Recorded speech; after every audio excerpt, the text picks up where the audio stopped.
This group, Abstract Mindstate, is not so much as local. We just unsigned because we've done probably more than the average signed artist. We just haven't got our big break yet. Windy City. Representing Chicago. Windy City. The group is called Abstract Mindstate. Who has the guts to call their hip-hop group Abstract Mindstate? It takes you to a realm of subconsciousness that most people wouldn't dare tread.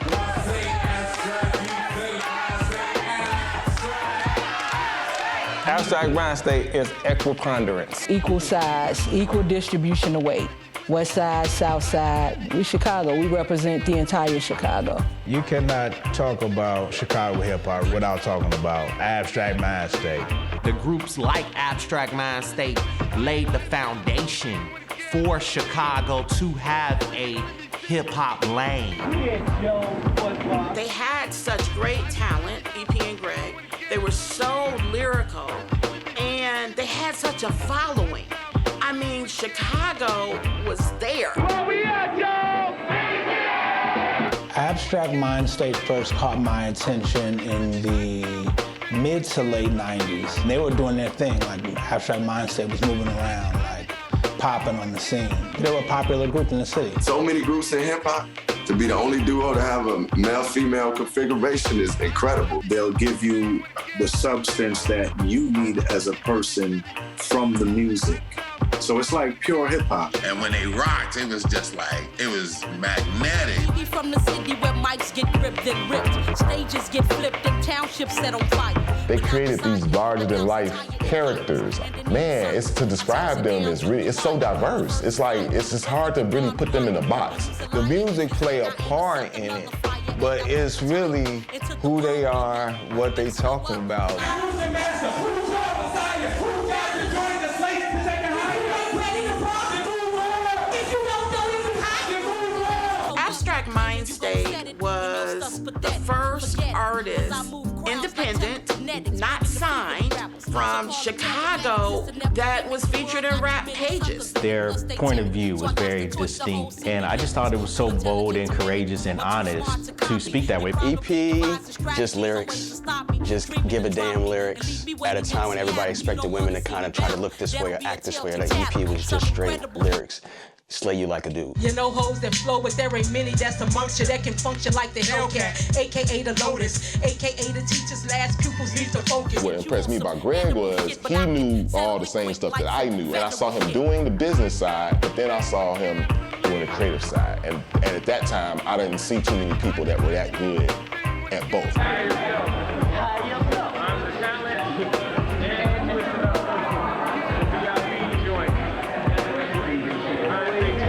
I think since the explosion of Chicago music with the likes of Kanye and other people, I don't know if the world always sees who are the people that those people listened to when they were trying to come up. Ye just walks out the photo shoot. He just walks right over to me and says, "Hey man, how come y'all ain't never worked with me?" Who do I turn to for my problems to be solved when my day is finally done? That time was great, then it was painful at the same time. The music business is a alligator. If you don't know the way an alligator thinks, you're gonna get chewed up. The day the music stopped, the ups and downs had finally took a toll on me to the point that my life started falling apart. Greatest frustration started to kick in, and I was like, if it don't happen now, like, maybe this is not what I was meant to do. Because I thought, shit, we should have been on it. So why am I still doing this shit? Apparently this is not the shit for me to be doing. In Abstract Mindstate, coming out of Chicago, it was a lot of competition back then. And if you weren't on like the super duper major that was spending a lot of money to get your name out, it was hard to climb out of that. To me, their sound is massive. To me, their sound can push change. To me, their sound can touch a lot of lives. Who we were, Abstract Mindstate, then was only the tip of the iceberg. You know, Abstract Mindstate is in your head, so we commentate from the spirit.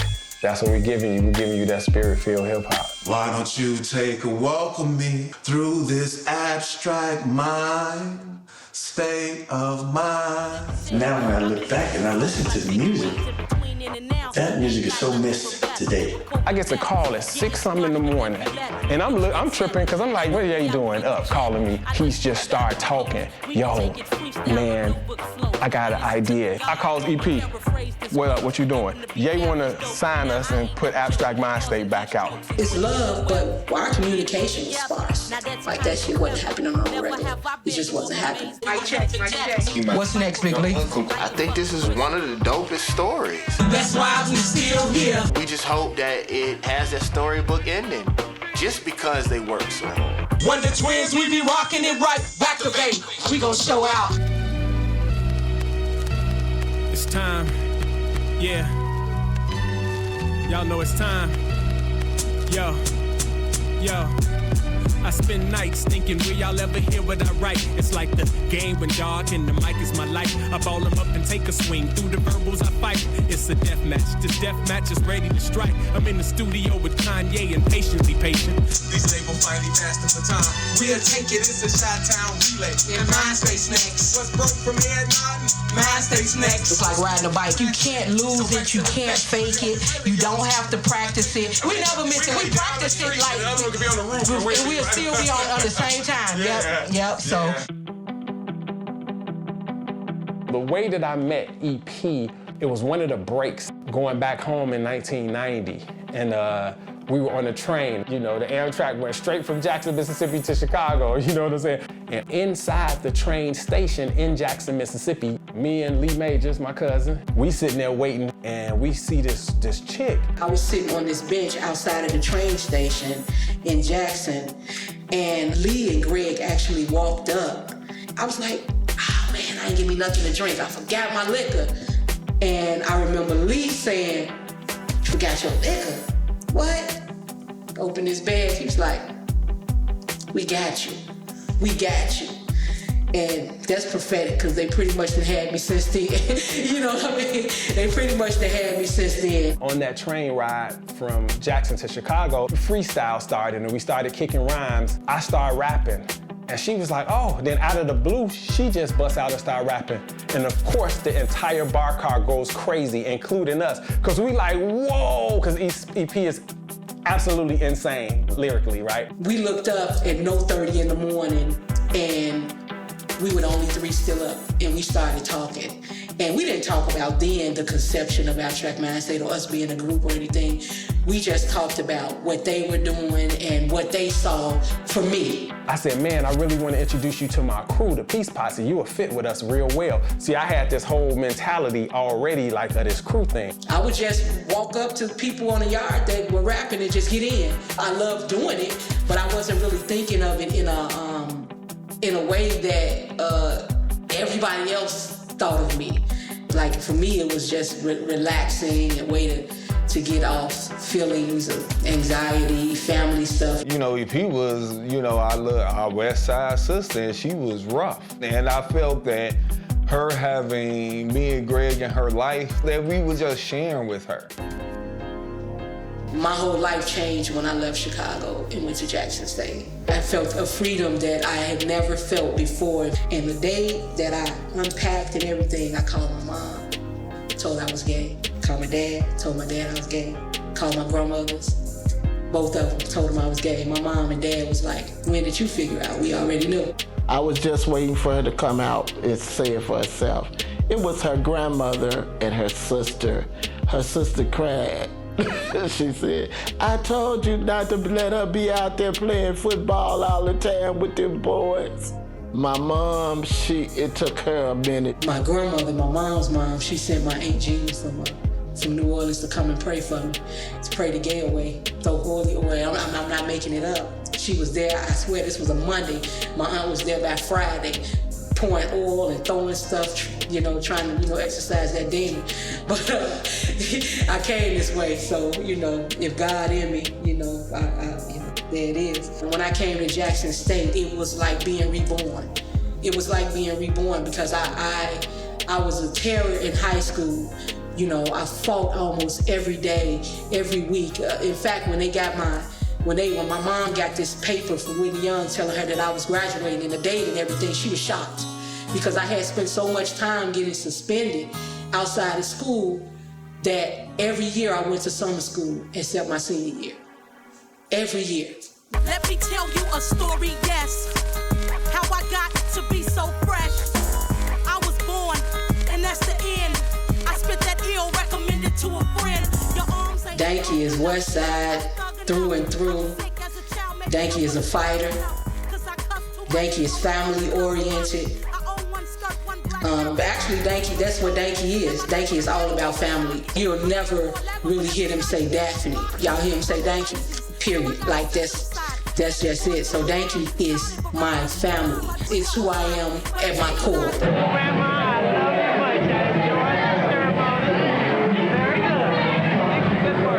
She was always into something, but she was an avid reader. She loved TV, especially karate. She liked to sing the songs we sung in the 60s and the 50s. It's always been at the root of everything that I love. We couldn't get together without playing these certain songs. It's like eating. You know how black families get together, like around food. With us, it was food and music. Growing up with EP was basically, she pretty much stayed to herself and forever writing rhymes. She had a booklet that she kept, just wrote rhymes all the time. She really got into it during her senior high school years. Her and her cousin, they thought they was the best rappers on the West Side. And they used to have what they called duels or something. And they'd be on the street. And they'd say, go get Danky, I bet you she could get you. I got somebody to get you, you know. I used to like to beatbox, and we hung together all the time.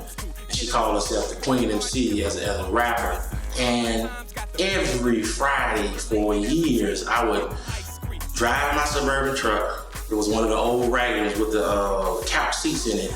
She would be sitting in the front. I have a tape of her rapping, and we would be drinking Hennessy or something and vibing out to her music. And this happened for years.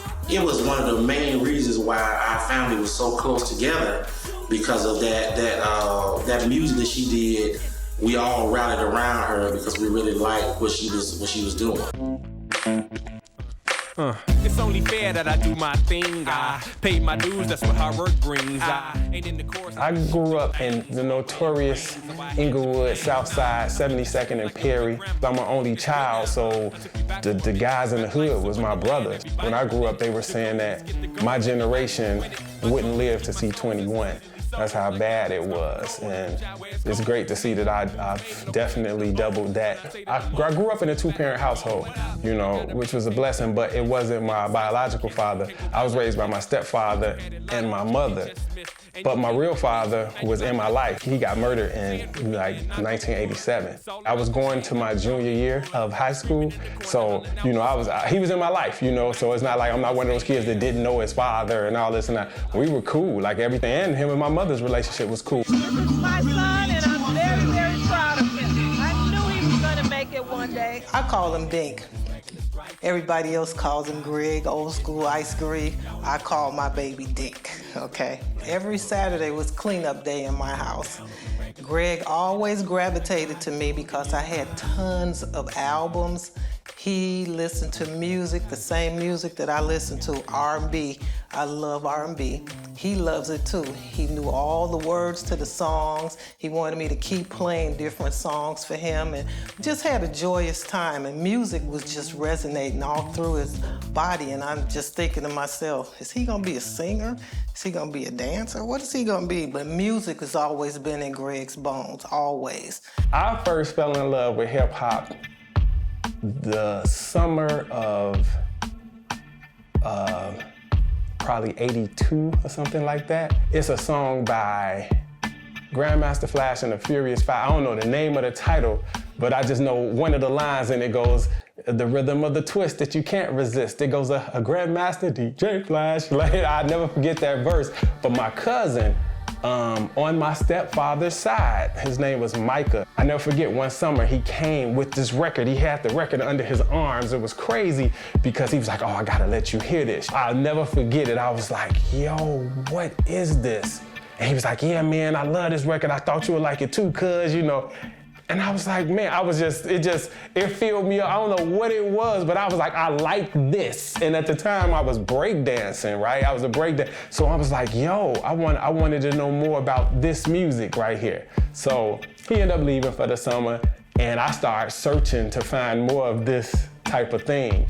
I went to Chicago Vocational High School, CVS for short. And I met this dude named Chill. His name Anthony Garland, but we call him Chill. I met him my freshman year, but sophomore year we had gym class. I used to rap a lot in the hallways of CVS. Everybody was just, you know, sort of remind you of like Crush Groove, where you just in the hallways rapping while kids are walking by. Something happened in the locker room where we all started rapping. I'm hearing beating on the locker and I'm hearing rhymes coming out of it. And I slide in there and the dude is kicking rhymes and Chill is doing this beat. And I'm just watching.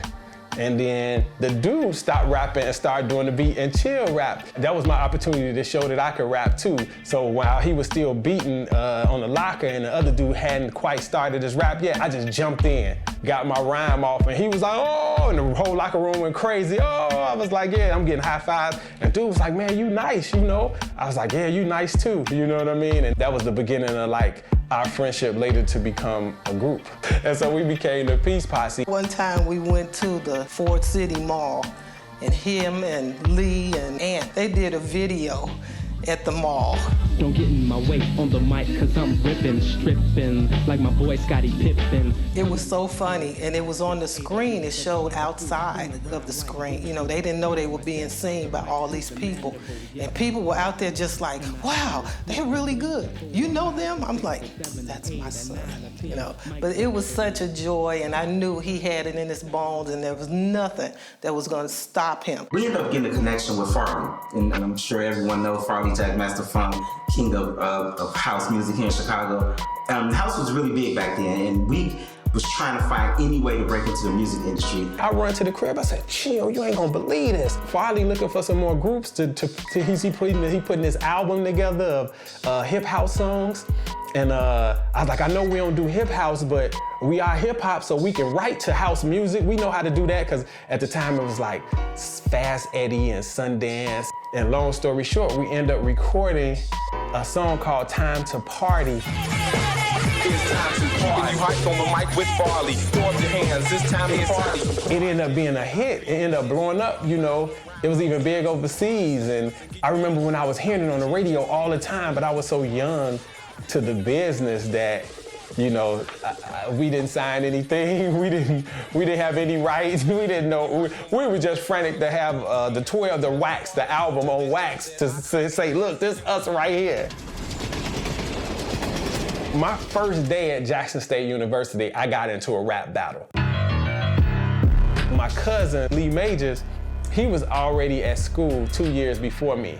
So he had told everybody about his cousin who raps. So fast forward, I'm boasting him up, bragging. I'm on campus, I'm like, wait till my cousin get down here. He gonna smash y'all, y'all whack. Y'all can't rap. And just one kid just was walking by and said, I'll take him. And you know, all the LL came out of me like, what? You gonna take who, you know? Man, we went rhyme for rhyme. And let's just say, I annihilated this boy. Mic check, 1, 2, we in the house. Stupa Stowaways is in here. Yeah, I can hear you. Well, let me grab the mic and do this thing. You know I can, I knew I could, so yo, I am, and I'm gonna slam damn good. So look out for the slim one, true one, the one that's having fun every time I get the job done. I met Greg in 1989 in front of the student union at Jackson State University. I remember it vividly, because I was at, all the hip hop guys used to peep the other hip hop guys. And he was from Chicago and I was from Chicago, but I didn't know who he was. I just remember he had the Don Newkirk, which was basically half the box and the dreads right here. And he was all beat up. It was 89, so you know it was all about this in 89. So the Tribes and Jungle Brothers and Daylight, we was all into that, the native tongue sound. So now I'm making a name for myself down at Jackson State. And in making that name, people of like lyrics or like spirit started to gravitate towards me. And it's like they started singling themselves out, and I started learning that Mississippi had like more than just, you know, the cats that was talking Southern street hip rap, you know, and stuff like that. Because it was very, most of the rappers in Mississippi or Jackson specifically were very street. But somehow, because of my presence became so big on campus, it was like it pulled out the like-minded individuals, and that's when I started connecting with people from the city who was on the same page that I was on lyrically.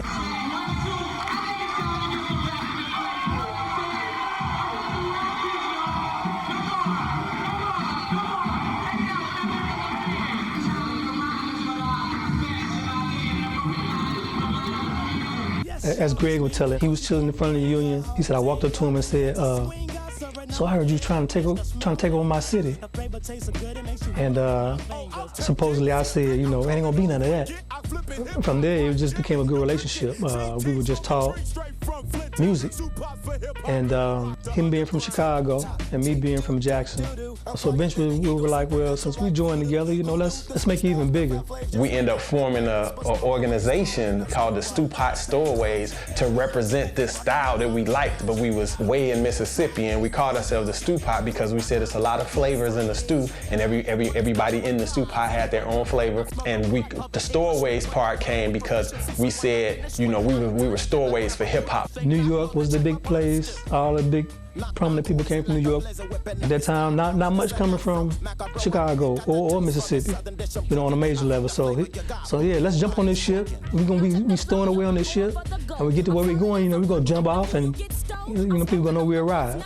Those sessions that we used to have when we were recording were, for me, like being at home with my family again. Cat funky like a dead rat, niggas can smell that, so they step back when I'm up to bat, straight from the gutter in the ghetto, kicking in 40 below a trooper. Yes, I am a trooper, hang around like Mr. Cooper, you'll get done in by the super.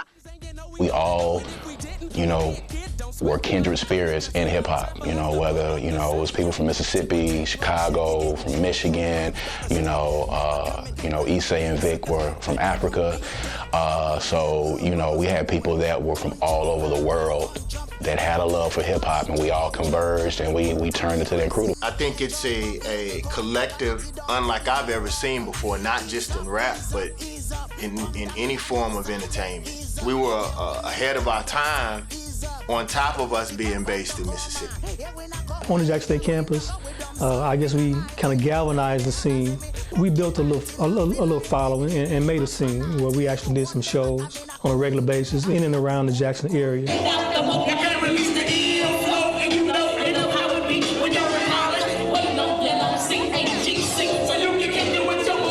At the time, you know, hip hop in print was the thing. So to get yourself into Rap Pages or The Source or Beat Down magazine was a big deal. So the Stew Pot Stowaways got featured in all of those magazines. And, you know, we were coined the Southern Wu-Tang. Stew Pot Stowaways is a huge part of Jackson, Mississippi history. You know, if you talk about Jackson, Mississippi hip hop history, you have to talk about the Stowaways.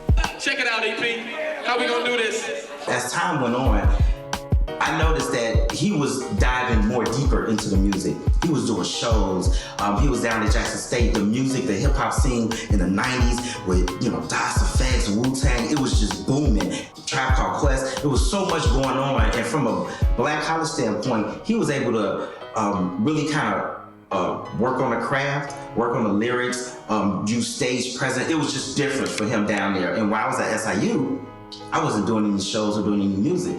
So when we came together, probably about in '92, where we started to, you know, really try to get serious about the craft, he had met EP. I saw the chemistry between them two. I'm like, you guys sound really good together. This made sense for them to put themselves together as a group, because at that time, I could see the passion and the energy that they had was just on a different level. Man, we had all kinds of names, and so we said, let's just put them in a hat. You pull one, I pull one, and we'll decide on the two. And I guess we still did that. Because I don't know which was which. One of us pulled Abstract Mindstate, the other one pulled the Misfits of Dialogue.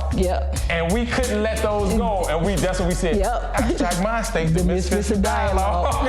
MOD. And a lot of that's what MOD means because a lot of people who don't know what MOD is. Like, what the hell is MOD? That was the Misfits of Dialogue.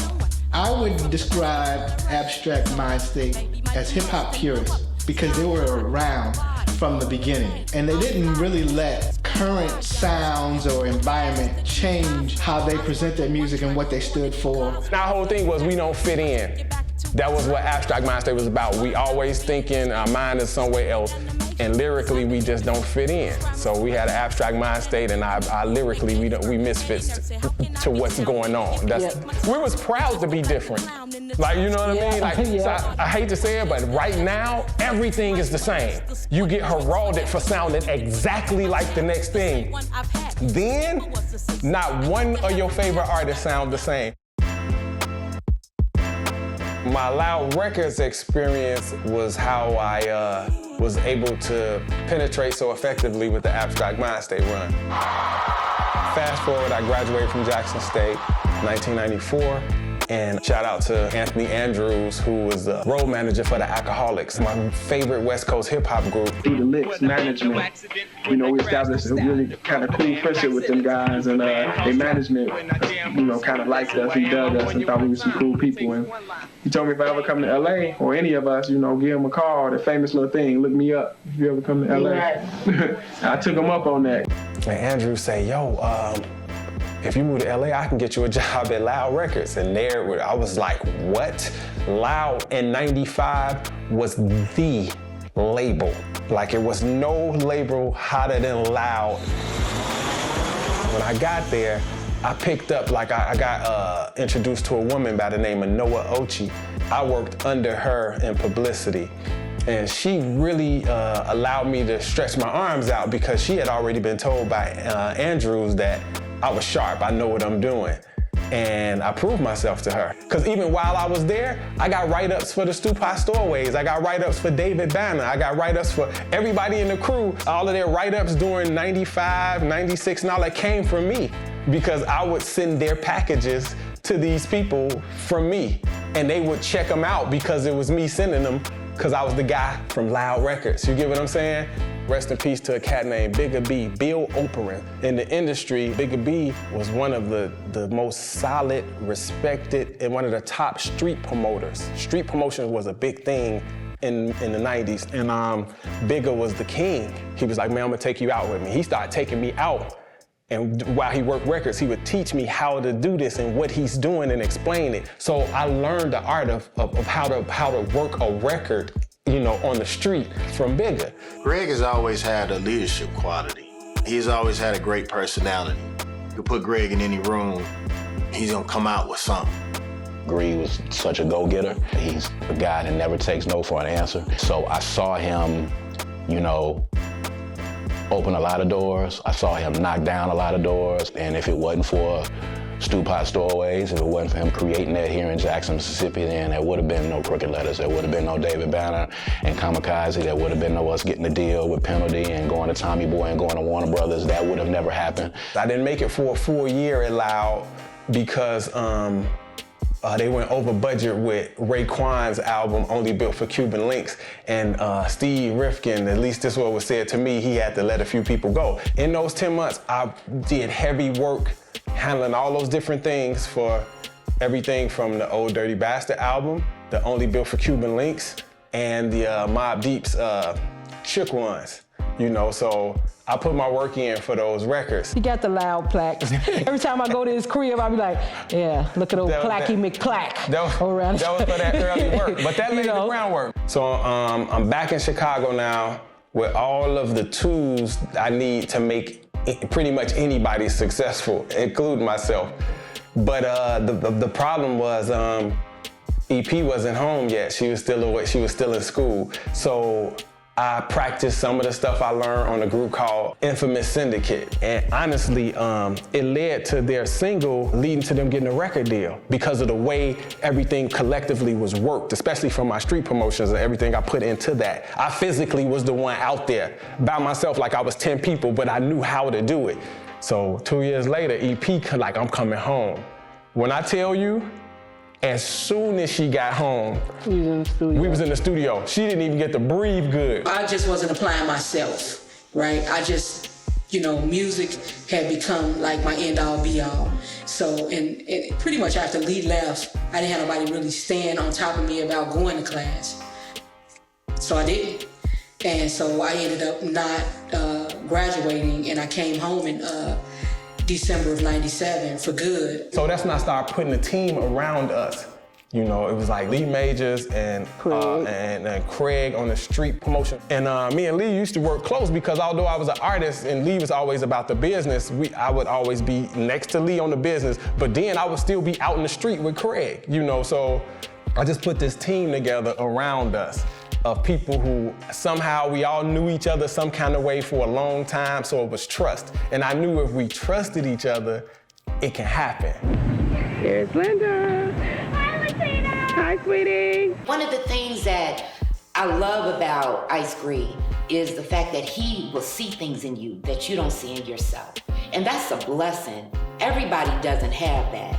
And for him to see things in me, it was a moment, And everything that went on inspired me later on in life. Management, is more of a title because what we did as Abstract Mindstate was a collective effort.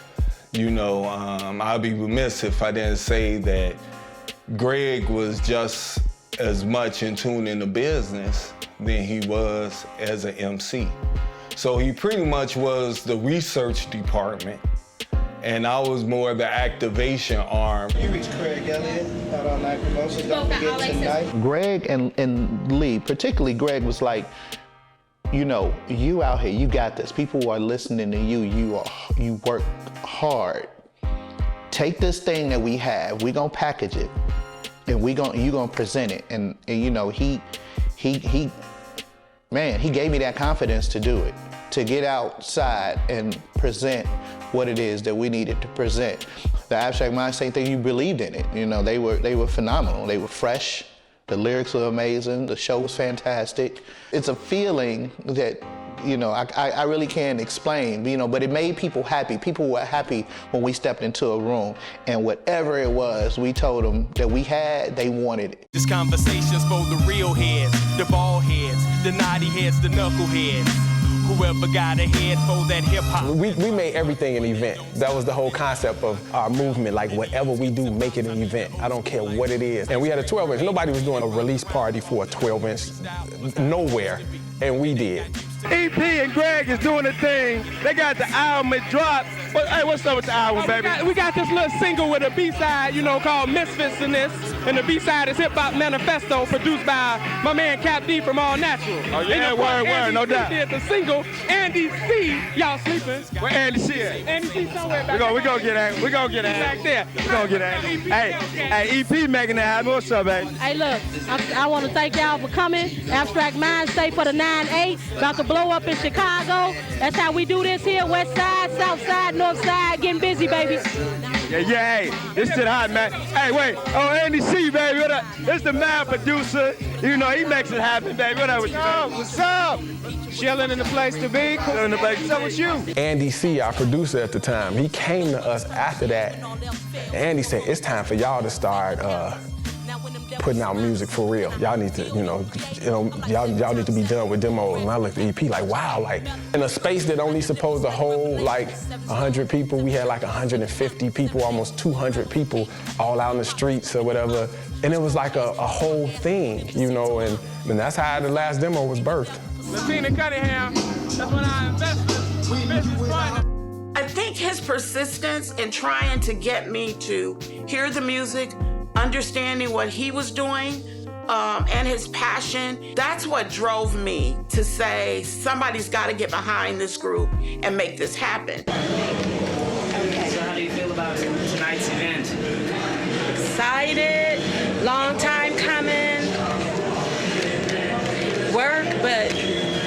work that'll pay off. Later, very, very shortly after that, and I say it was months, Greg said, you know what? I think we should start an entertainment company. And it didn't take me long. I knew it was something that I needed to do. As soon as we finished the music, I was able to send it right to the right editors at every magazine. So that's how I was able to get these quick write-ups, you know, because I was their guy at Loud. About to Blow section in Rap Pages is all about bringing attention to the next, the upcomers, like who people should pay attention to. You know, they're very transparent about who they are. They didn't feel a need to try to fit into any boxes that maybe the most popular hip-hop artists fit into. So I really like that. I was always impressed when independent artists were able to make music that was major label quality. Abstract Mindstate also was able to deliver a good tag team style that we saw from a male and female that we didn't often have, and I thought that was also appealing and distinctive. Because I had the tools or the codes, quickly we were like very hot in the city, and our presence was felt fast. That was it. It's literal. That was the last demo. The last demo. There will be no more shopping of demos after right, that. this is real.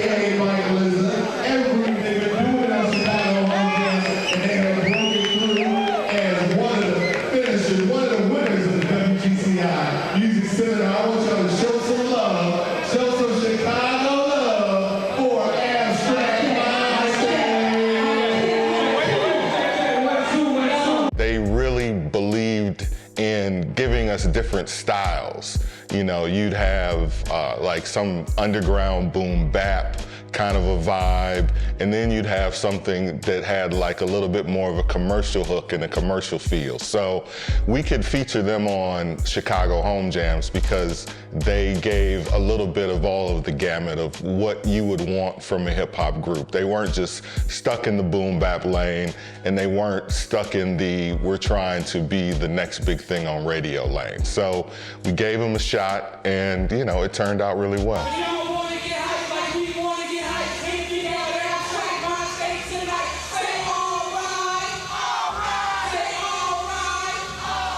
Us becoming Home Jam Artist of the Year, it changed the face of the seminar itself, because before then, it was almost a them against us thing. Us meaning the streets and the underground, and you know, WGCI was a velvet rope, and they were on this side, and it's just too much red tape to get in there.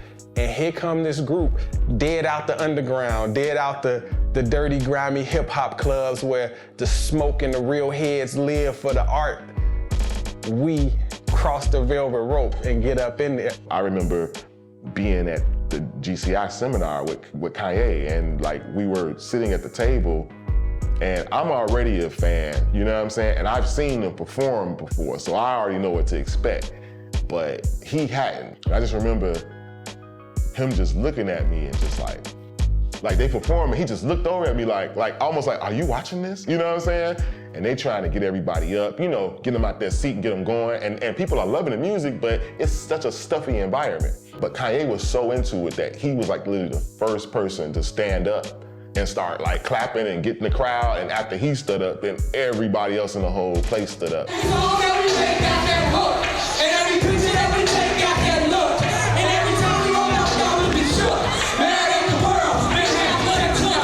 I'm sitting there mesmerized by what I saw on stage. Even though they were underground, they still had that commercial appeal. And then when they came on stage, it was like, look, you've never heard the song before. It don't matter, because we are going to grab your attention, and that's what they did. We're also going to add a surprise prize for you guys. We will be sending you off to New York City. Columbia Records and WGCI will fly you guys to New York City, listen to this, Chicago, to compete in Columbia's National Talent R&B Hip Hop Finals. Yes,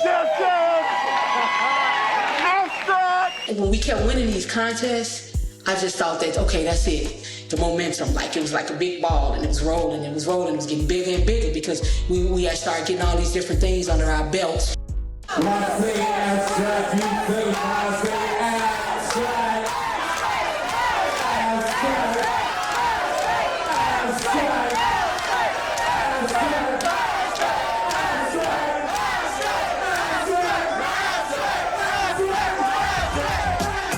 We Paid Let Us In for me was the culmination of all the previous work.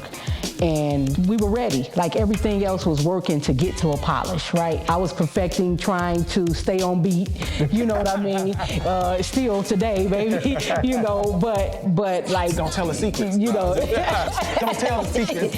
But yeah, and like the quality of the work and how far we had come from Two Poets and a Portrait. Right. I mean, and just not just the quality of production, but the quality of us. Yeah. And the maturity and the growth, and you could hear it. Yeah. You could hear it being manifested. It was crazy. And so with We Paid Let Us In, it was time to start making the bread. It was time like we put the work in. It was time to live. It was time to live. We Paid Let Us In was definitely our coming out as like pros. We started working with more producers. We worked in the highest level recording facility you could work in the city of Chicago. Yes. One of our sessions, we got bumped out of our session for R. Kelly and Michael Jackson. Yep. He was working with Michael Jackson, so and we was like, man, we're gonna do it. It was fun like that. So We Paid Let Us In. When you talk about that, that was definitely our level where we was like, oh, we amongst the pros. I want to introduce y'all to my partner in rhyme. He goes by the name of EP. A.K.A. EP the Hellcat. A.K.A. Rick Raff. A.K.A. the White Lotus. Assassin on tape about last of the fate. Bitches better start passing the plate in case I want to eat. Like, it was the arrogance of EP bars used to be just what I needed to hear. You know what I'm saying? Is EP the illest? Why the fuck you asking? I slay hoes on one leg on scaffold, sand blasting. Andy brought something out of me writing. Because for a long time, Greg will tell you, I used to write my rhymes before I heard a beat. Because I never had beats to write to. And then when Andy started supplying the beats, then I'm like, okay, I could say this at this time, I could say this at this time. I didn't have that before. I didn't, you know, it wasn't nothing I was trying to get before. The maniac man himself, the guy that will kill your track boy, Andy C. What's the deal, Andy? Let me zoom in on my man, Val. That's Andy C right there, y'all, for this own production. We would say, man, he an unofficial member of Abstract Mindstate because he was so instrumental in just our progression, our music and everything that we considered him a part of it. Thank you, Andrew P. Right. Abstract Mindstate are pioneers. I mean, that's kind of the best way that I can frame it. They are precursors. They are forerunners. You know, they are responsible for a lot of people in Mississippi knowing about Chicago hip hop.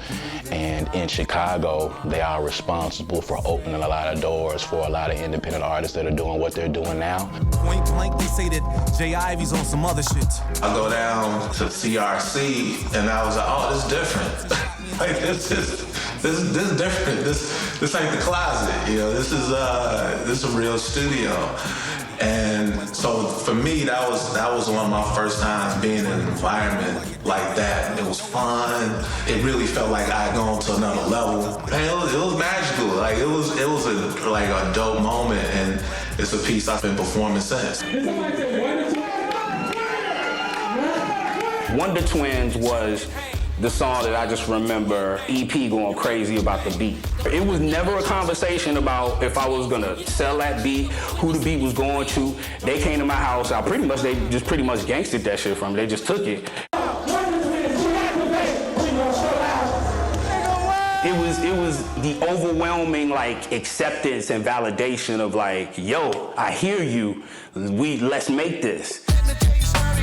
The way I met Chicago's own Mr. Kanye West, I actually met him because of my man Cootie, who was driving the Source truck. So his magazine was the biggest thing in hip hop. John Monopoly and Loom, they asked me to, start driving that around. So now I'm driving that with speakers on the outside of the truck, So I'm bumping music, but I'm like, forget bumping, Jay-Z and them.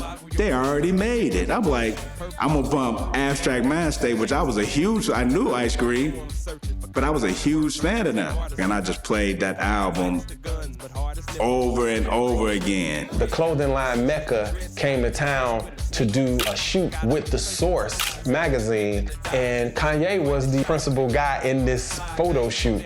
And Kanye is like, you know, posing, and he the hot new up-and-coming producer, and he posing, you know, getting his shots. And I was watching Kanye, and I saw his face, and he kept frowning up. And, you know, in between takes, he was like, I saw him lean over the cootie, and I could read his mouth. He was saying, who is this? He was asking me about the music. I was like, that's Olskool Ice-Gre right there, Greg. And Ye just walks out the photo shoot. He just walks over across Stony Island right up to me and says, hey man, how come y'all ain't never worked with me? I said, because we know who you are and we can't afford you. And he literally said, how you know I won't work it out for a dope nigga from the shot? And I said, well, act like it. He said, take my number. I said, all right. After that meeting, he started hanging out with me, and it was like a creative synergy between he and I. And right as that was starting to happen, he said he finna move to New York. So who are you folks? I'm Trended. I'm on the album. Abstract Mindstate is like creme de la creme when it comes to music, when it comes to lyricism, when it comes to dedication, when it comes to just sheer talent. So when Greg called me and said, hey, I have a song called Pain that I want you to be on, and he also invited me to write the hook, it meant the world to me.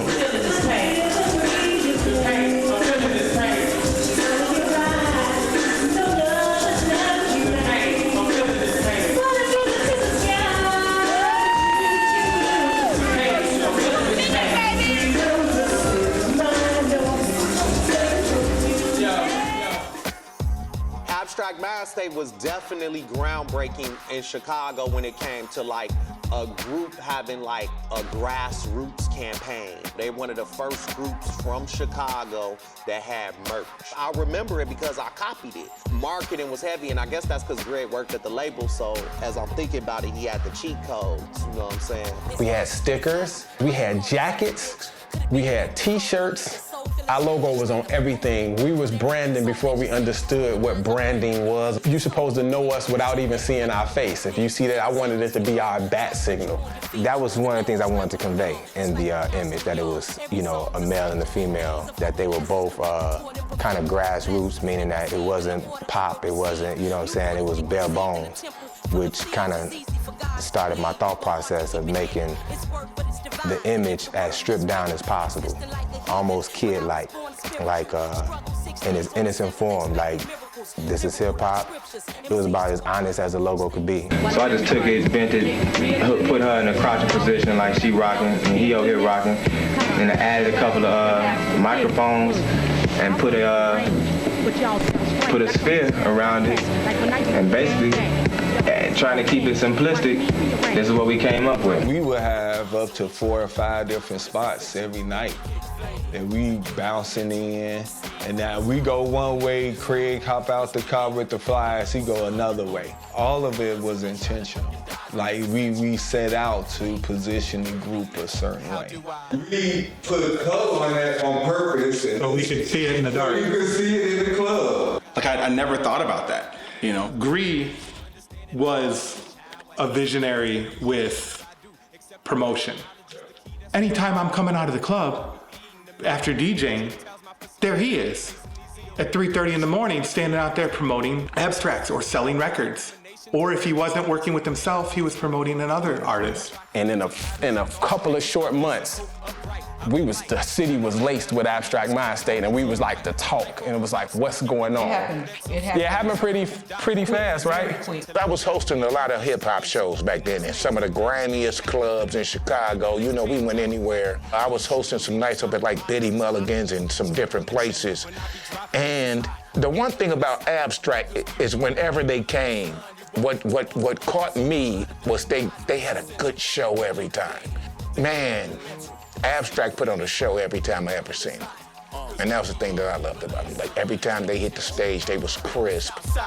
They just were they just know how to engage a crowd. Like, they almost were like going to see an out-of-town act, but they were from Chicago. That's kind of how I remember it.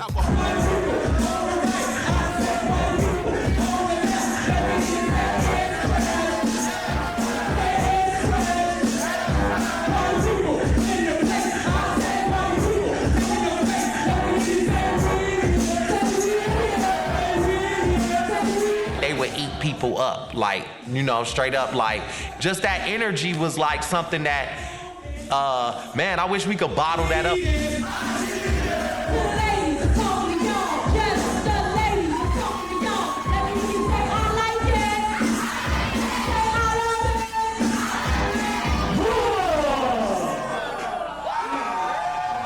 I had a big band of just Chicago music that wasn't getting played. Now, I was able to play like maybe one group once a week. That's not enough for me. I locked myself in the studio one night at WGCI, and I played all Chicago artists. And Abstract Mindset was one of the groups. I was playing, I'm going crazy, going nuts, because I love Chicago hip hop, and it was time for us to get our bread. It was time for us to get our bread. Bread. For Greg, my opinion, he felt like a lot of the reason why we didn't do what we supposed to do back in the 90s was the fact that we never left here. We never left. I couldn't leave my family. We can't get on here. It's not happening. It's not happening. It should have happened already. If it was gonna happen here, it would have happened already. So he left. That didn't stop him pushing for Abstract Mindstate. It just immersed him into the culture that he loves, and that's the music business. When I moved to New York, and I'm taking all these meetings, and everybody's got a little interest, and all I got to do is start leaning on people and really, you know, trying to close these deals, Kanye offers me an opportunity to rock with him. And I saw something real for myself, and finally a chance to be able to be a part of something. You know, because by this time, Abstract Mindstate had so many ups and downs that I just was looking for an up. And Kanye's situation seemed like a real good up if I joined him and became the part of the team he wanted me to be a part of. So I took a chance. I'm a chance taker, so I took that chance. And we did some great things. I mean, he actually became the college dropout. The thing we were building on happened. He'll tell you, he'll probably tell the world, like, he's EP, we need to go. We need to do Atlanta, we need to do LA, we need to go. I wasn't having no parts of that. I had lost my brother. There's no way in the world I was gonna let his kids go down the same path. I saw the thunder and heard the lightning. See, my brother was brilliant. Toggy Man, Ivy, Xavier, Selman. He was brilliant, but he was a case of a typical young black man on the west side of Chicago whose family either sold drugs or used them or both. And despite his intelligence, that is what he grew into. She kind of put her life on the back burner. She just felt that her nephews needed her, and she kind of became the breadwinner that her brother wasn't out there to be. Yeah. I'm getting emotional now. I guess something. Sorry about that. Every time I would come home, I would see him getting more immersed into the street life. And I still, right now today, I harbor a little guilt because sometimes I feel like I left him at the time when he needed me most. You know, it was a crazy time for EP. You know, the word got back to me that she was like on suicide watch, and all she cared about is her music and what we got to do to get to that. And when one of her best friends said he had invest, I literally sat down with Ye and told him I'm about to leave and go back and do Abstract, you know, and he thought that I was just going home for a minute and coming. I had to explain to him, like, no, my girl need me, EP need me, and a lot of people thought I was completely insane for leaving, you know, but it was just a loyalty thing. It was a loyalty thing. Like, EP was my sister, and I didn't even come out here to do this with him. That wasn't my goal, to help Kanye become, you know, who he is now. My goal was to get Abstract Mindstate on. So I felt like I owed it to the group, to now that Ye is where he needs to be. Now let me go back with even more knowledge. Now I got this Loud Records knowledge and all this stuff I done got with Ye. Let me take this back. And that's when we created Steel Pan. Do you actually know what it is you're listening to? A shot to hip hop, Mindstate is missing you. Like, this was it for me. you know. So that was the anger in Still Pain, the frustration in the lyrics and everything. And I had gotten to the point like other than just walking up to a label and just cursing their ass out, like let me just put it in here and hopefully they can hear it and go on and sign us, you know.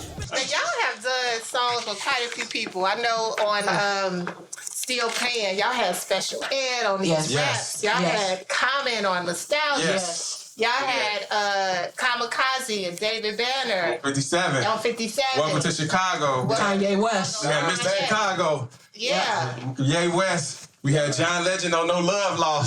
Yeah. Who else we had? Consequence. Yeah, Consequence on Downtown. This album should have been the coup de grace, the hoorah, yay, they made it. Look at what Hard Works does. This was Still Paying was supposed to be because everybody on it was special. Hey yo, it ain't hard to get this music a chance. We ain't gotta pull the cat out the pants. We ain't gotta be the ones in the club trying to break up the dance. We got your mind, body, soul in the trance with my music, my music, my music, my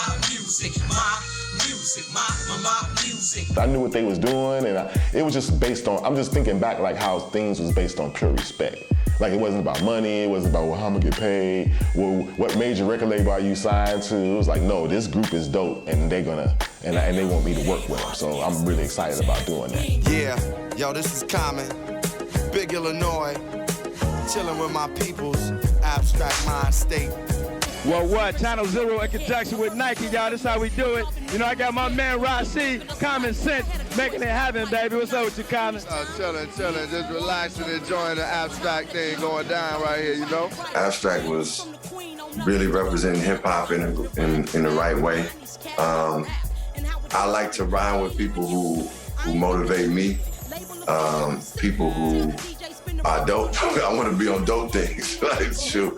And people that got something to say, people that I respect, and they from Chicago, and they good people too. So from the ill to the sip, it ain't nothing but love. So let it go. Let it go. Let them trip. Let them trip. From the shot. Town to the sip. Mississippi. Simmons and hollows got them codes that we follow. We got this liquor in bottles that makes it harder to swallow like them. We got together because of our love of hip hop.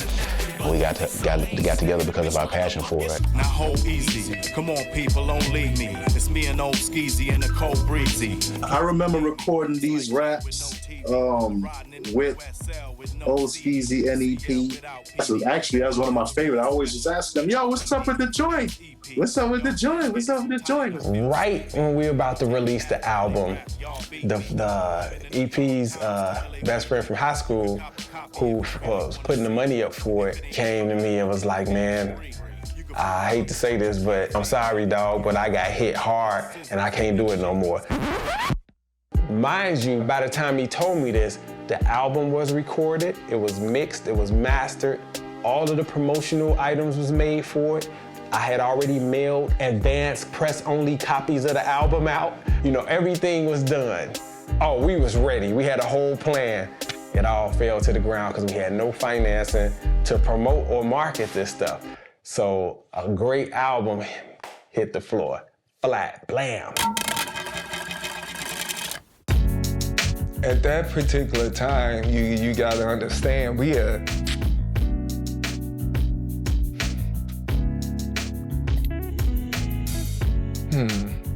pretty much done everything that we thought we should do and that we was capable of doing it. And when it didn't work out, we can come out with 1,000 reasons why our shit's supposed to have popped, right? But I could imagine him, because he captains the ship, sitting up there saying, like, I didn't, What did I miss? What did I miss? Like this, that, and the other. So 3 more mixtapes were birthed after that because of the fact that he figured like it was a chink in his armor, right? It's something that he missed. And for me, it's the loyalty of what we created. So I got this thing too where like, nah, I gotta get this for EP2. So my not wanting to stop, besides being psychotically not knowing how to quit, on top of that is, man, it's me and, you know, we gonna do this. I'ma show EP some things, cause you know, by me being able to travel and do the things I did on my own, I always wanted to show EP what I seen. I want her to meet the people I met, and the way to do it was I gotta get Abstract on, and now we are there together to enjoy these moments. So it was the loyalty to what we created. Yeah, and then she'll tell you, like, I was loyal to to the point of hurting myself, because I wanted this thing to work that we started. Feel the vibe to this one right here. Rashid Hadi on all these. Just gonna talk to y'all for a minute. Listen to the story. It's from the heart.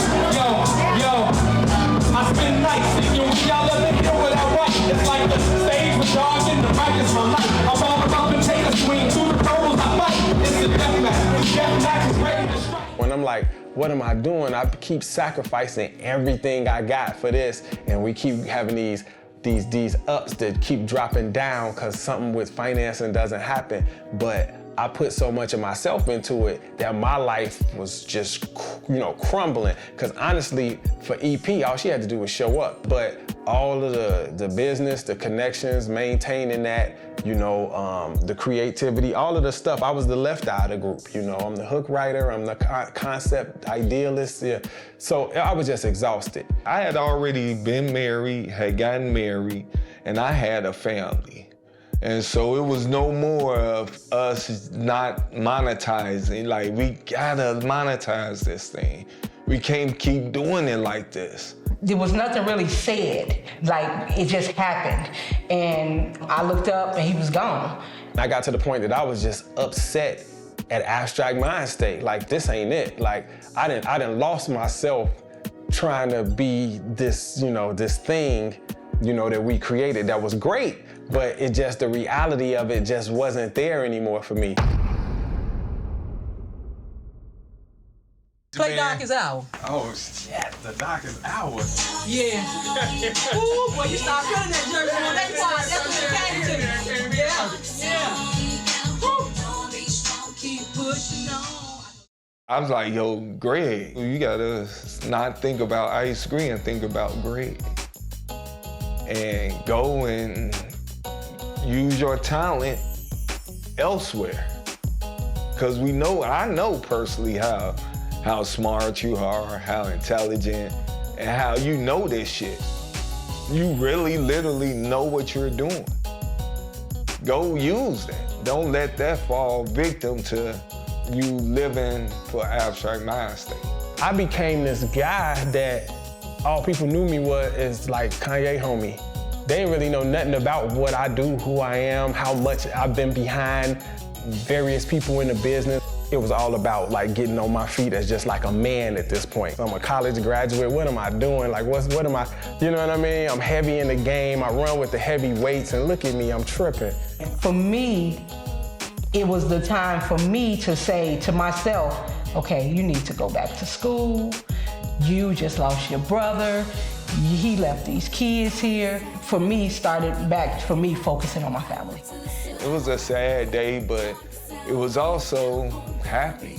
Why? Because my cousin was going to do his thing, and then EP was getting up on her ass up off the sofa and putting her life back. So in one way, I was losing Abstract Mindstate, but I knew Greg and EP would be okay. Because they kind of, got that weight off their shoulder. During the course of like probably 10 plus years, I had another one of those up and downs because I got myself back in order and took a chance on another artist, and that thing blew up in my face. And this time, it really went crazy because I'm in LA. I had to leave out my apartment again. This time it got super embarrassing. Now I gotta ask my mom at 40-something years old, 40 years old, can I stay with her? It was just the worst. So I knew then that I gotta just stop thinking about everybody because I felt like that was my lowest point. And this took me about a few years to get back on my feet. And during that time, me and Kanye was out of contact for 5 years. We hadn't talked in 5 years. As a mother, it hurt me many days. I would cry for him. I wouldn't let him see, but I would cry for him because he put so much into everything he does. He puts his whole heart into it. He would always work so hard for his own music and others, you know, and that would hurt me to the core, how hard he would work. And he would say, Ma, it's never my time, it's always everybody else's, you know, at all costs. Don't give up, son, don't give up. It looks tough, but don't give up. I have a hero complex. I have that, and that's okay to a certain point, but sometimes it's to our detriment because we think we can fix everything, and we can't.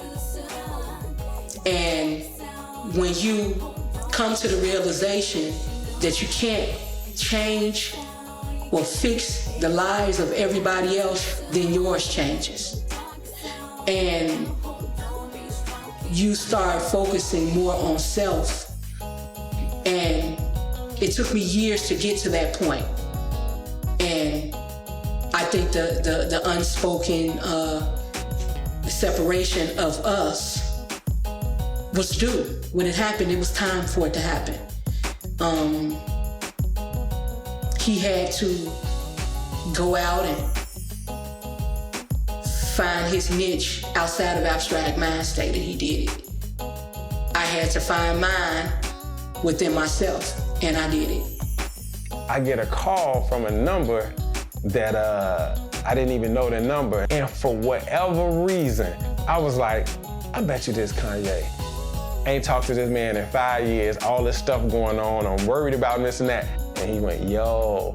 And I was like, man, what's up? I knew this was you. And then he was like, man, how you doing? He said, man, I'm taking it back to that. God told me to call you. And I was like, word? Like, he's like, yeah. And that was the beginning of us reconnecting, and we building, we doing music again together. He's having a good time, I'm having a good time. Never looked back.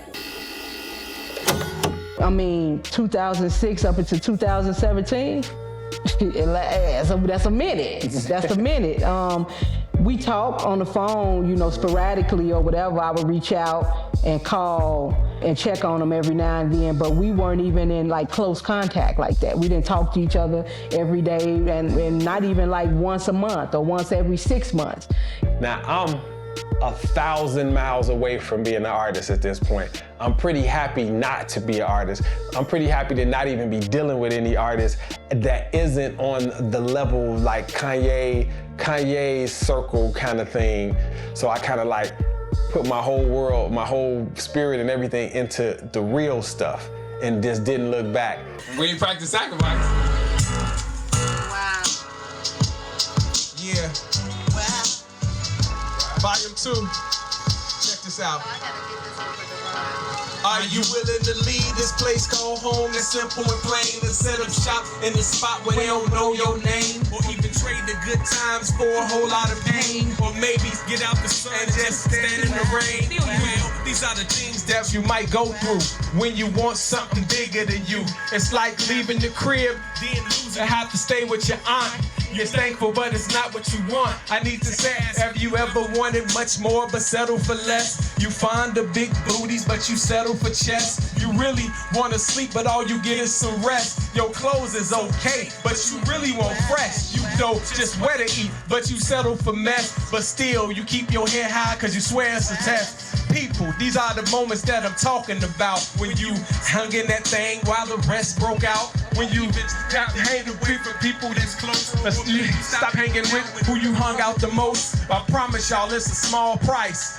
But I know it's not half a nice. I learned it's all sacrifice. Shout out to Duran. I credit him for why we in our situation, because he pushed me so hard. He calls me one day, I'm in the studio. At the time, it was Noah Goldstein. That was Kanye's main engineer.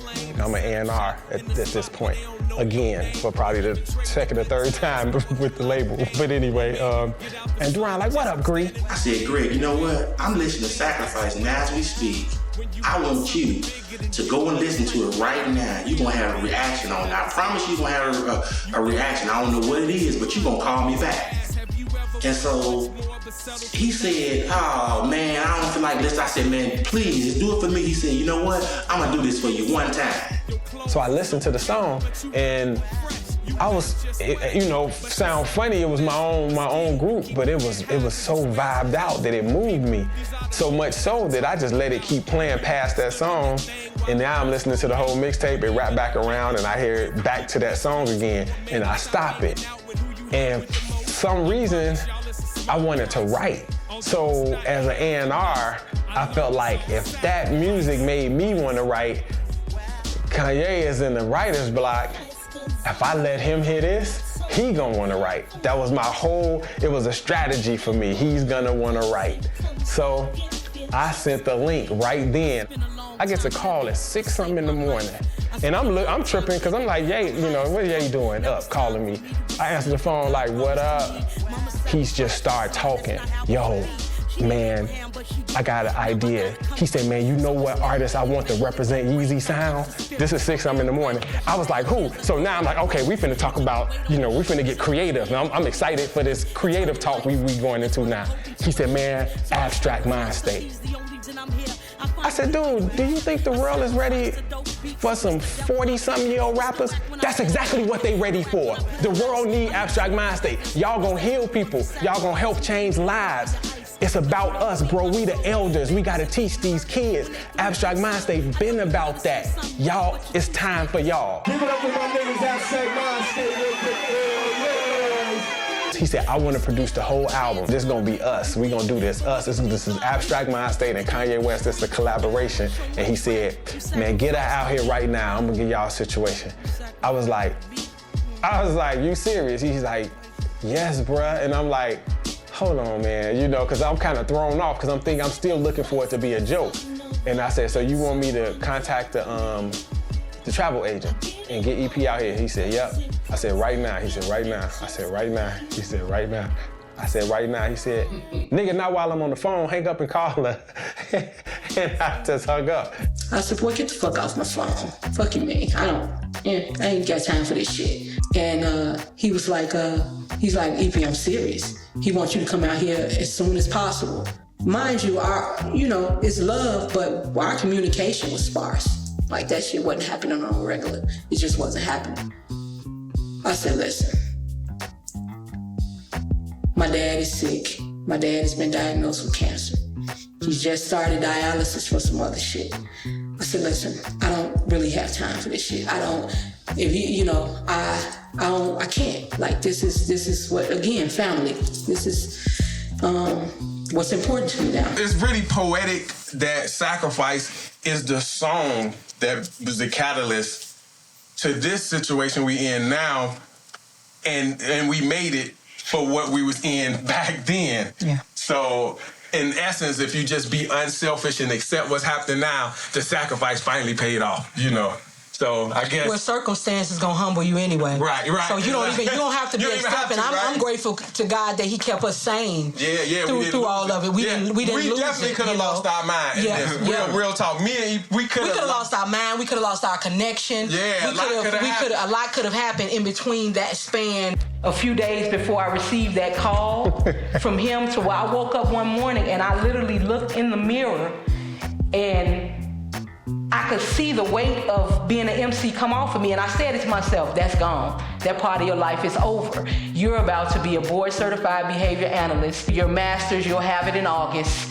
You're about to move on to another profession, a profession that gives you just as much happiness and joy as writing rhymes did. You have moved on, you have progressed, you have matured. And he called. Listening to her say that, I was at a point when Ye hit me with that, I was finally happy with what I accomplished. Yeah. I was like, oh, I'm doing it now. I done made the calls, called all the past record labels and owners of the labels and start getting my plaques. I start creating presence on social media where you can see what I'm about. So I'm feeling great finally about myself. So like her, I'm like, Abstract, there ain't time for this right now. This is about, and then Ye hit me with the curveball. I was straight up with Ye. I was like, dude, Dr. Dre couldn't get me out here. I said, I'm doing this shit because of you. My father is literally dying while I'm here talking to you. Don't fucking play with me. And I was so serious about it at that time. After our meeting, when we left on our way back to Greg's spot, Ye called Greg and was like, do EP understand that I'm serious? I don't think she think I'm serious. I don't think she think I'm serious. Convince her that I'm serious. Tell her that I'm serious. So, you know, the rest is new Abstract Mindstate history. I'm the L to the O to the TIS to the D to the A to the damn she fresh. He the O to the L to the SK. Ooh. Yeah, I know y'all ready. I know. Thought you was going off some domes. No, I'm just saying. Thought of some dome pieces getting thrown around this thing. Dome pieces. That's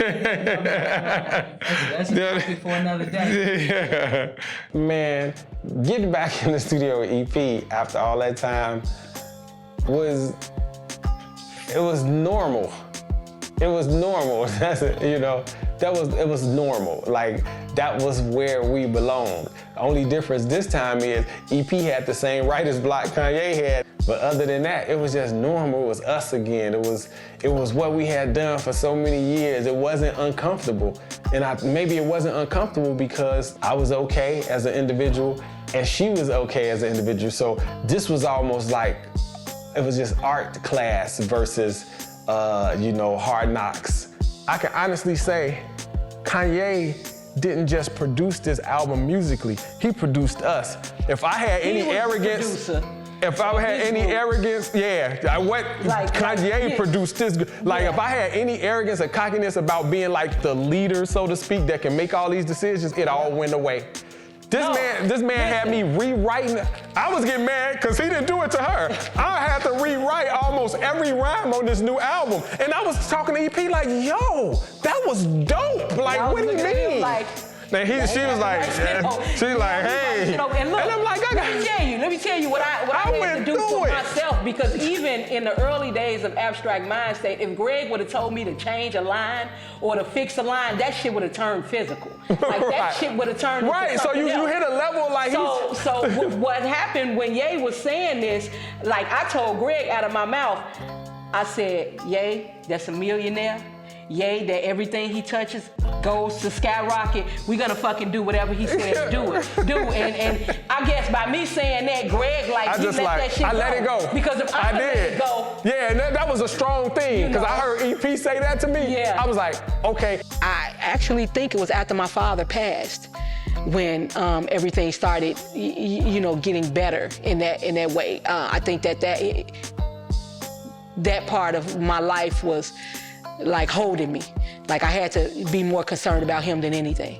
So I think after my dad passed, that release, that freed me, emotionally to go ahead and get immersed in the project. And when we finally finished all of the songs, I wanted to keep going because I didn't want to lose it. I was like, let's record some more. He was like, shit, we got all of these. Let's just give them these. I was like, okay, but let's just keep recording because I didn't want it to go nowhere. We was back. We are right now and end up recording 25 new songs fully produced by Ye, and 11 of them became what we call Dream Still Inspire. Me and my wife was almost moved to tears hearing the project, because you're not supposed to be this dope this long. What's the incentive? If you already Michael Jordan, what's the incentive for you going in the gym practicing when you already a legend? So for them, that's where it really hit me is, damn, after all this time, they can still do this, just like me. But I don't hear that in other people. I don't get motivated by other people. That's what this did. I can get a fresh, new perspective that's scathing from Hellcat, Ebony Poetess, and I can get a little sugar in the medicine, a little honey in the tea from Olskool Ice-Gre. That's what the world needs right now. We need some healing. We need healing. So an Abstract Mindstate album right now just makes sense. Sometimes you gotta go back to where it all began and really get a fresh perspective of what made you draw into hip hop in the first place. They give us that feeling. Man, that's a contagious feeling. That movement was powerful. And I think right now we need to, on the real right now, we need to start gathering up people and gathering up that power supply again, because it has depleted over the years. Abstract Mindstate, they don't even sound like they're in their 40s.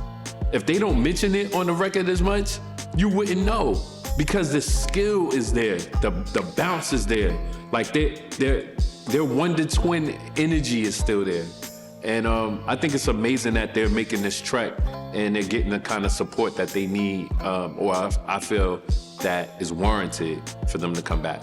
Because they were different then, almost like a breath of fresh air of content, issues, and things. So, hell yeah, to hear that today, we definitely need that. Like no diss to nobody, the babies and every baby and none of them, or you know what I'm saying, nothing, but like it's a time and place. And so I just think like today, we need to hear a new bounce. We need to have a new bounce. You know what I'm saying? Not the, you know what I'm saying? We need to have a like, okay, a change of bounce. If there's anyone who deserves to come out now, it's Greg and EP. And we all like to think that the best people, the deserving people, the loyal people who had these characteristics and traits, that they get what they deserve. Ultimately, we like to think that, and the fact that that's happening is how life's supposed to be.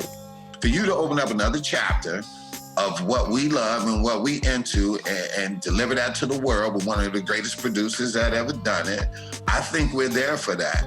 And you're gonna be speaking our language. You're gonna be speaking from a grown person's point of view, and we're gonna all groove to it. And what I heard was amazing. And when everybody hears this, you're gonna feel good. Like when I heard it, I kind of like got in the pocket. I was like this.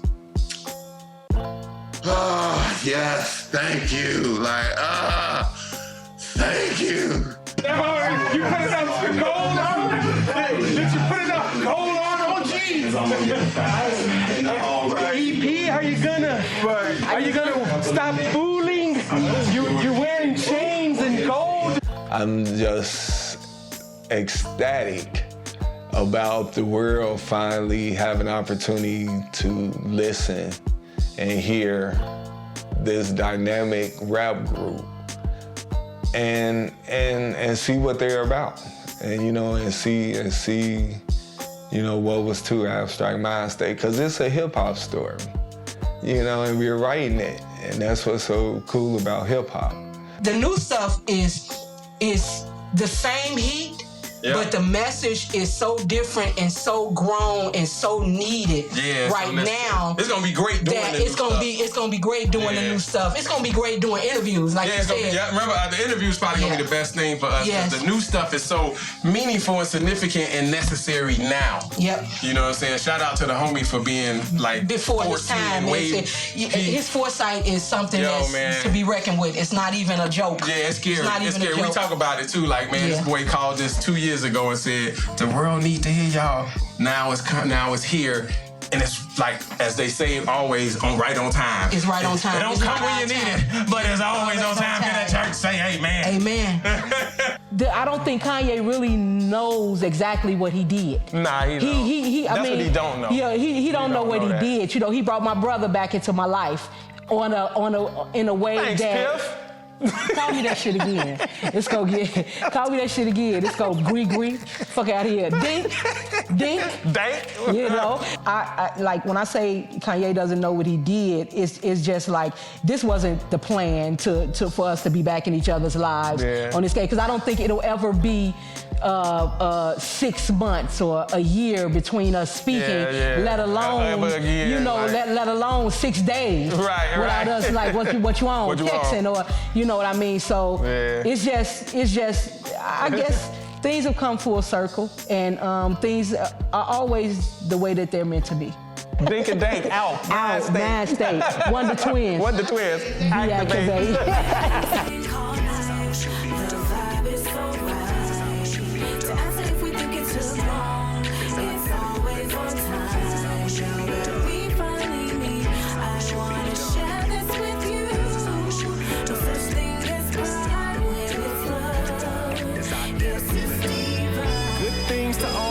Hearing this, good dreams to all that fall fall asleep on this. I'm not at all appalled, cause y'all receiving this. The energy level feel like Christmas. It's the magician and the magicianess. Hocus pocus, there go your wish list. Raise your hand, pump your fist. Timing is everything. So this is the perfect time because when they drop, it's gonna be big. This is what a process truly looks like. And sometimes you gotta sort of backtrack to go back up again, but that's how, when life hits you, what are you going to do? Young people need to understand that. They really are two different dynamics that kind of explain Chicago. It was inspiring because that's what I wanted to see from my city when it comes to hip hop.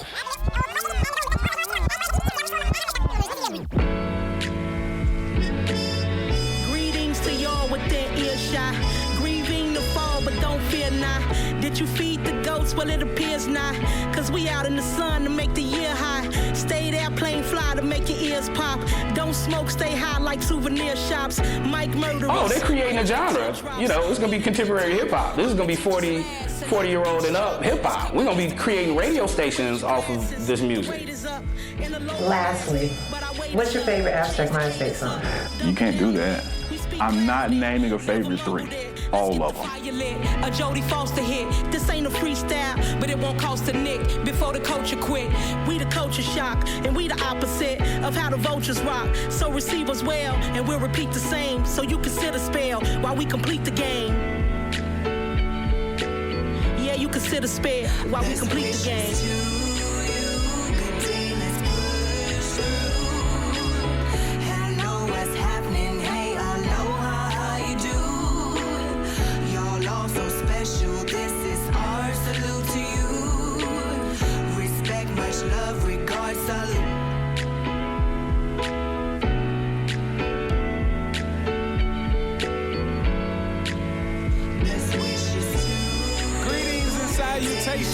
What's good, world?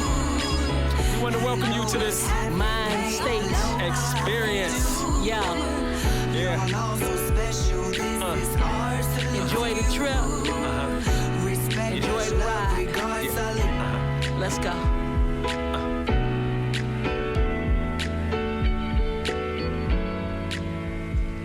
As you were seeing the documentary, like I was the most offbeat. It took me such a long time to record, but hey, our songs wasn't offbeat. But I'm not gonna let that be on the documentary. Our songs were never offbeat. The songs were not. My point. The point that I'm making. No, the point that I'm making. I write. We don't have offbeat songs. And it takes Greg. Abstract Mindstate songs are offbeat people. Don't listen to her. Listen, as it takes Greg one take, because his nickname is One Take Jake.